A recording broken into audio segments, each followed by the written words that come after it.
Wow, wasn't that just absolutely spectacular? And if you don't know about the Shire and about to learn all about it, today we have live from the Hobbiton Movie Set, who is one of the team members there, and he's really bragging.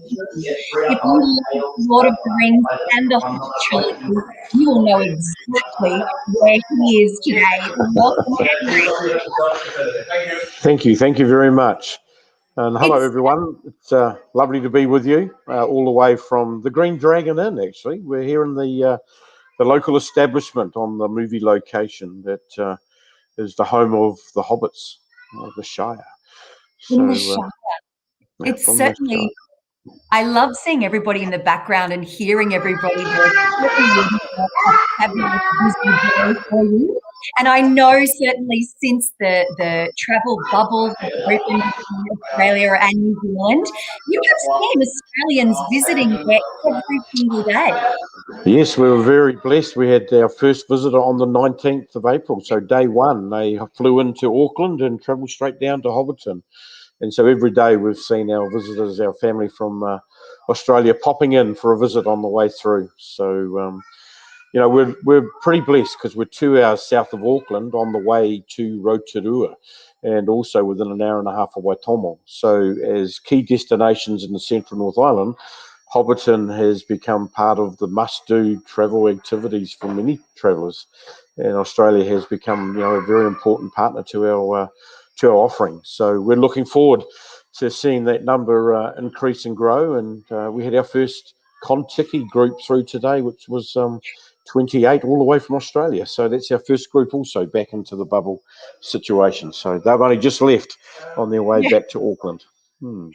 That's really exciting, and certainly from our perspective, I agree with you. Hobbiton Movie Set is definitely one of those must-do destinations when you're travelling on the North Island of New Zealand. And I'm going to pop in the comments here for everybody today a couple of those itineraries because self-driving is such a great way to see New Zealand because you can take your time, but you do have the types of recommendations. But Henry, tell me a little bit more about it's really not just for those that love Lord of the Rings and the Hobbit trilogy. Everybody should get there. Yes, so it is a product that has got a very wide audience, and it's not just about the movie fans or the ringers, as we call them. 42% of my daily visitors have actually never seen the movies, and they travel to us because they want the opportunity to be a part of this amazing movie location. Hobbiton is the first organic movie set in the world to actually be created. So this is where they filmed the movie, and we've been able to maintain it as a living organic space. Hobbiton is made up of 44 individual Hobbit houses that sits within a 15-acre block of land, and you would have seen a number of those little houses within the video at the start. And we take you on a fully guided tour of the movie location. It starts with a 3-kilometre drive through the property that becomes that is more commonly known today as the Shire, because it is the landscape that contributed to the village completion as well. And then you're on movie location for about 1.5 hours, where we take you around. We share the stories of the family in Hollywood and how they work collectively to create this amazing location. And Hobbiton continues to evolve because it's living, it's growing, it's seasonal. And so it's going through transition.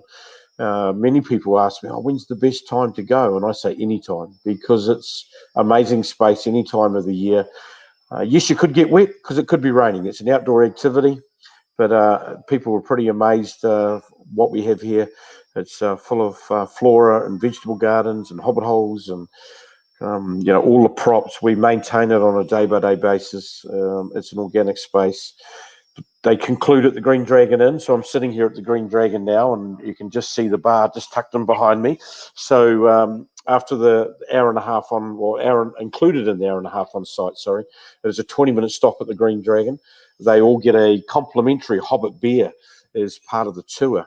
And we do have one non-alcoholic option because obviously we get lots of children and we get those that don't wish to drink alcohol on the journey. So we have 4 beverages that have been brewed exclusive.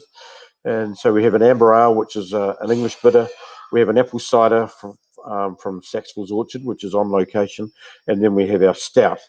And then we have our non-alcoholic ginger beer. And we've got to be a little careful, but I've got to be said that everyone tells me it's better than Bundaberg. So there you go. It's getting pretty tough, isn't it? But it is very, very Moorish, and people really enjoy the option. And they have the option of a second pint if they wish, self-purchase. There's a little bit of food available here. But that's the core product. And then we have a range of options that they can also consider. So the standard tour, 2-hour guided tour. We have our premium product, which is our evening banquet tour, which is a combination of a tour in the last tour of the evening, but concludes with a dining experience in the Green Dragon that is to simulate a scene from the movie The Unexpected Journey. When Bilbo met the dwarfs at Bag End, they had a large dining experience, so we've recreated that, but we host that in the Green Dragon. The banquet table seats 16 people per table. It's a maximum of 48. And it's certain days of the week to allow that to be available, and it does sell out very, very 6 to 8 weeks in advance. So it's highly popular, and we have been operating that 3 to 4 nights a week right through this domestic only market opportunity in the last 12 months. So it has proved to be very, very popular. And then we've just also launched a new product back on the 20th of December called the Second Breakfast Tour. Because as I mentioned earlier to yourself, we have hobbits, we eat 7 meals a day and we drink a fair bit of beer, to be fair. So we're pretty thirsty all the time. So anything that can be connected with food and beverages along with the tour is quite a popular option for our visitors. So the Second Breakfast Tour, as it says, it's the second breakfast of the morning. They basically... Tour starts at 8:45. It's limited to 32 people. Again, high-end opportunity. But they come to the Green Dragon, get their complimentary beverage, and then we take them over to the Sandyman Mill, which is another venue on location, and we sit them in there for a banquet second breakfast serving. And so that product's about 3.5 hours long, whereas the evening banquet tour, which I mentioned earlier, is 4.5. So all of them giving you a special opportunity to see Hobbiton through a different lens. Because the great thing about the evening banquet tour is after we've had dinner, we give you little lanterns and we take you for a 30-minute nightlights tour. So Hobbiton at night is very aspirational, so it's pretty phenomenal. Oh, that sounds fantastic. And I know that you were one of the first tour leaders in 2002. You were telling me when the Hobbiton Movie Set first opened to the public to explore. And I'm sure you've seen it grow and change. And as you mentioned recently, having that bit of downtime has actually been quite good for the set. It's been able to rejuvenate and now ready to welcome back visitors both domestically and from Australia, and I suppose it's looking quite exceptional. To be perfectly honest, the set was well in need of a good break, and that's exactly what it got. Through that lockdown period, it had a chance just to rekindle, recuperate, and there hasn't been the impact of large volumes of people over the location for over 12 months. So the set is probably looking the best it ever has, and it's given us a chance to really catch up with all those little situations that you never quite always get done. The little bit of maintenance that needs to be done here and there. So it's given us a chance to really catch up with that side of it as well. And so, yeah, we are ready. And the set is certainly showing its form. We're just in the middle of autumn here now, so the colours are changing.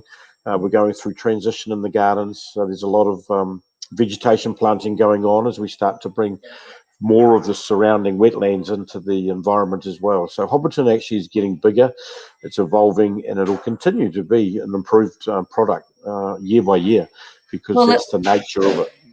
Yeah, well, Henry, to be honest with you, it looks like you've got some really great fans there already making comments on our stream today, saying Awesome. that they loved visiting, can't wait to come back again. And I probably encourage them to do so by the sounds of things now that it's all getting rejuvenated and change of the season. So we best do that.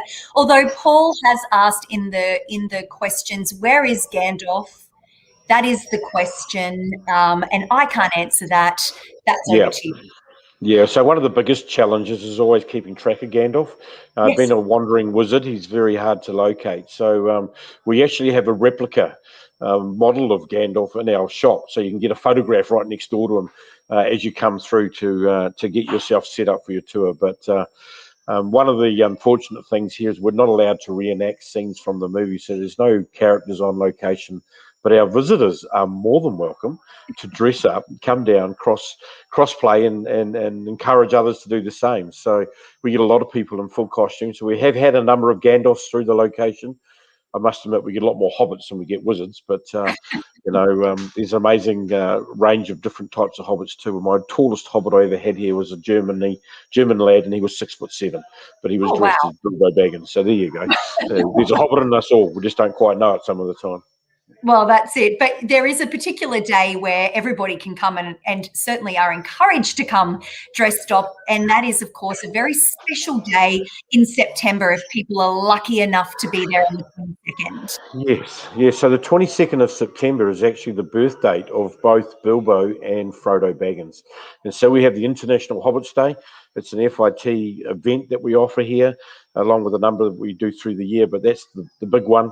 And it's a 4.5-hour product that includes a tour of Hobbiton, full dress up, hosted dining experience, market scenes, and entertainment with all the beverages you can consume in a safe manner on the night. So, it's been hugely successful over the last 5 years. And this year we had a domestic only opportunity to market it, and we had 300 people take the chance to come and be a part of that. So we're looking forward to seeing our brothers and sisters from Australia join that date. It's on market already. It's there and available, and it's a special combination package that we offer on that one special night of the I year, think 22nd of September. I think you'll get a few people from Australia come over and participate in that one. It sounds We're looking very forward to it. A lot of, certainly. Sorry, go on. I was just saying, a lot of people have already started making their costumes. So, it's a great way to get out and celebrate as a hobbit or an elf or a wizard or whatever you might like to dress up on the night. Yeah, perfect. It has been just absolutely wonderful taking a little bit of a sneak peek into the Hobbiton movie set. It looks absolutely spectacular. I'm delighted. I feel like I'm there with you at the Green Dragon Inn and all of your visitors right now. It's just what an absolutely incredible place to be able to go and relive and experience the Lord of the Rings and the Hobbit trilogies. That's not every day you get to do that. It's really exciting. It is exciting, and the good thing is we're in such a perfect location that we can be day one or day three or day five. And so, you don't have to rush around New Zealand. It's a great place to meander. There's something to do within an hour of your last destination. There's lots of must-dos, but there's also lots of add values. So you can really make your self-drive journey through New Zealand very rewarding and, easy to fulfill the days that you have available, and plenty of flights to get you to and from. So we look forward to seeing you all soon. I think the message here is New Zealand is open. Australians, you're ready for us Australians. Let's We get there and definitely are. New Zealand. Certainly, we have a number of exceptional self-drive itineraries that you can inspiring vacations. Everything from a week right through to 3 weeks, however long you would like to be in the beautiful country of New Zealand.